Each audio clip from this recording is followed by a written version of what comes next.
ತಮಿಳುನಾಡಿನಲ್ಲಿ ರಾಮೇಶ್ವರಂ ಎಂಬ ಊರಿದೆ.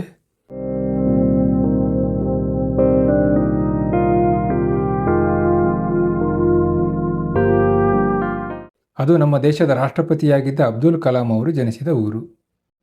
ಅಲ್ಲಿ ಶ್ರೀರಾಮ ಲಂಕೆಗೆ ಹೋಗುವ ಮೊದಲು ಈಶ್ವರನನ್ನು ಪೂಜೆ ಮಾಡ್ದ ಅಂತ ಪ್ರತೀತಿ.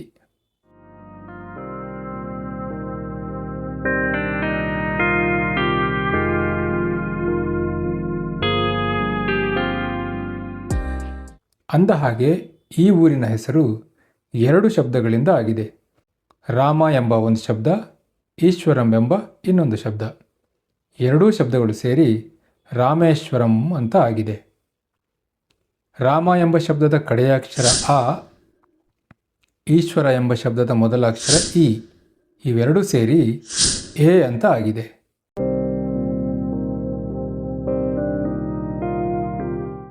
ಈ ರೀತಿ 2 ಅಕ್ಷರಗಳು ಕೂಡುವುದನ್ನೇ ನಾವು ಸಂಧಿ ಎಂದು ಕರೆಯುತ್ತೇವೆ.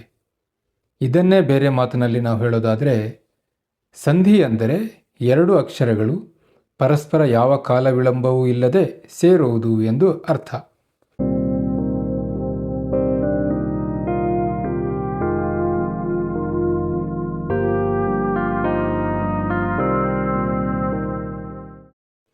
ಹೀಗೆ ಕೂಡಿದಾಗ ಆಗುವ ವ್ಯತ್ಯಾಸಗಳನ್ನೇ ನಾವು ಸಂಧಿ ಕಾರ್ಯ ಅಂತ ಕರಿತೀವಿ.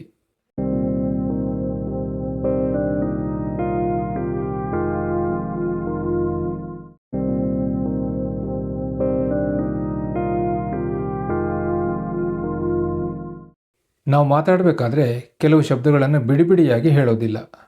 ಉದಾಹರಣೆಗೆ ಊರು ಊರು ಎಂಬ ಈ 2 ಶಬ್ದಗಳನ್ನು ಊರೂರು ಅಂತ ಕೂಡಿಸಿನೇ ಮಾತಾಡ್ತೀವಿ.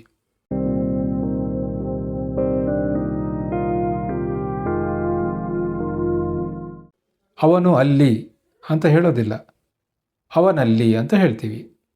ಊರು ಪ್ಲಸ್ ಊರು ಎಂಬ ಶಬ್ದವನ್ನು, ಅವನು ಪ್ಲಸ್ ಅಲ್ಲಿ ಎಂಬ ಶಬ್ದವನ್ನು, ಅದರಲ್ಲಿರ್ತಕ್ಕಂಥ ಪ್ರಕೃತಿ ಮತ್ತು ಪ್ರತ್ಯಯಗಳನ್ನು ಕೂಡಿಸಿನೇ ನಾವು ಹೇಳ್ತೀವಿ. ಅಂದರೆ ಅದನ್ನು ಸಂಧಿ ಮಾಡೇ ನಾವು ಹೇಳ್ತೀವಿ.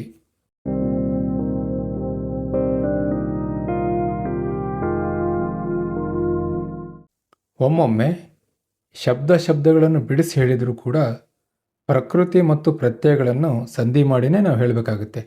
ಅವನ್ನು ಬಿಡಿಬಿಡಿಯಾಗಿ ಹೇಳೋಕ್ಕೆ ಬರೋದಿಲ್ಲ. ಉದಾಹರಣೆಗೆ ಆಡು ಇಸು, ಆಡು ಇಸು ಅಂತ ಹೇಳೋಕ್ಕೆ ಬರೋದಿಲ್ಲ, ಆಡಿಸು ಅಂತಲೇ ಹೇಳಬೇಕು. ಅದೇ ರೀತಿ ಮರ ಅನ್ನು ಅಂತ ಹೇಳೋಕ್ಕೆ ಬರಲ್ಲ, ಮರವನ್ನು ಅಂತಲೇ ಹೇಳಬೇಕು. ಪುಸ್ತಕ ಇಂದ ಅಂತ ಹೇಳೋಕ್ಕೆ ಬರೋದಿಲ್ಲ, ಪುಸ್ತಕದಿಂದ ಅಂತಲೇ ಹೇಳಬೇಕಾಗುತ್ತೆ. ಅದೇ ರೀತಿ ದೇವರು ಪ್ಲಸ್ ಹೀಗೆ ಅಂತ ಹೇಳೋಕ್ಕೆ ಬರೋಲ್ಲ, ದೇವರಿಗೆ ಅಂತ ಹೇಳಬೇಕು.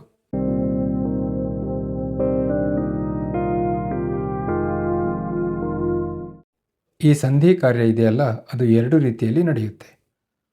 ಒಂದು, ಸ್ವರದ ಮುಂದೆ ಸ್ವರ ಬಂದು ಸಂಧಿಯಾಗೋದು, ಇದನ್ನು ನಾವು ಸ್ವರ ಸಂಧಿ ಅಂತ ಕರಿತೀವಿ.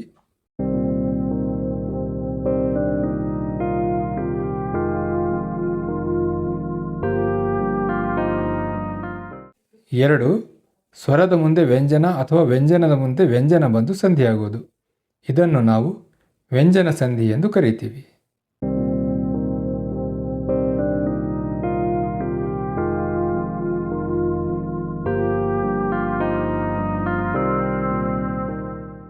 ಈ ಸಂಧಿ ಪದವನ್ನು ಬಿಡಿಸಿ ಬರೆದಾಗ ಮೊದಲ ಪದವನ್ನು ಪೂರ್ವಪದ ಎಂದು, ನಂತರದ ಪದವನ್ನು ಉತ್ತರ ಪದ ಎಂದು, ಪೂರ್ಣ ಪದವನ್ನು ಸಮಸ್ತ ಪದ ಎಂದು ಕರೆಯುತ್ತೇವೆ.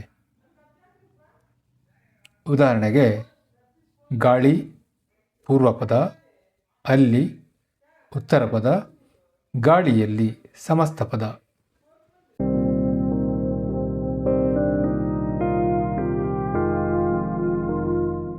ಸಂಧಿಗಳಲ್ಲಿ 2 ಪ್ರಕಾರಗಳಿವೆ: ಕನ್ನಡ ಸಂಧಿಗಳು, ಸಂಸ್ಕೃತ ಸಂಧಿಗಳು.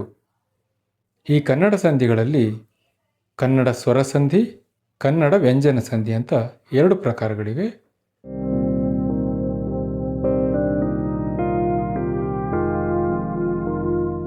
ಈ ಕನ್ನಡ ಸ್ವರ ಸಂಧಿಯಲ್ಲಿ ಲೋಪಸಂಧಿ, ಆಗಮ ಸಂಧಿ. ಅದೇ ರೀತಿ ಕನ್ನಡ ವ್ಯಂಜನ ಸಂಧಿಯಲ್ಲಿ ಆದೇಶ ಸಂಧಿ.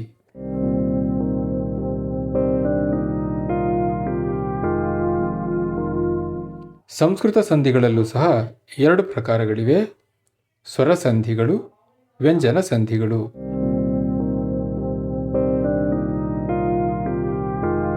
ಸ್ವರ ಸಂಧಿಗಳಲ್ಲಿ ಸವರ್ಣ ದೀರ್ಘ ಸಂಧಿ, ಗುಣಸಂಧಿ, ಎಣ್ ಸಂಧಿ ಹಾಗೂ ವೃದ್ಧಿ ಸಂಧಿ.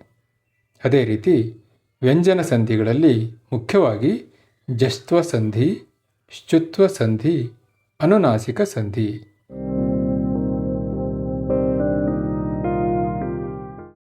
ಈ ಎಲ್ಲ ಸಂಧಿಗಳನ್ನು ಹೊರತುಪಡಿಸಿ ಇನ್ನೊಂದು ಸಂಧಿ ಇದೆ, ವಿಸರ್ಗ ಸಂಧಿ.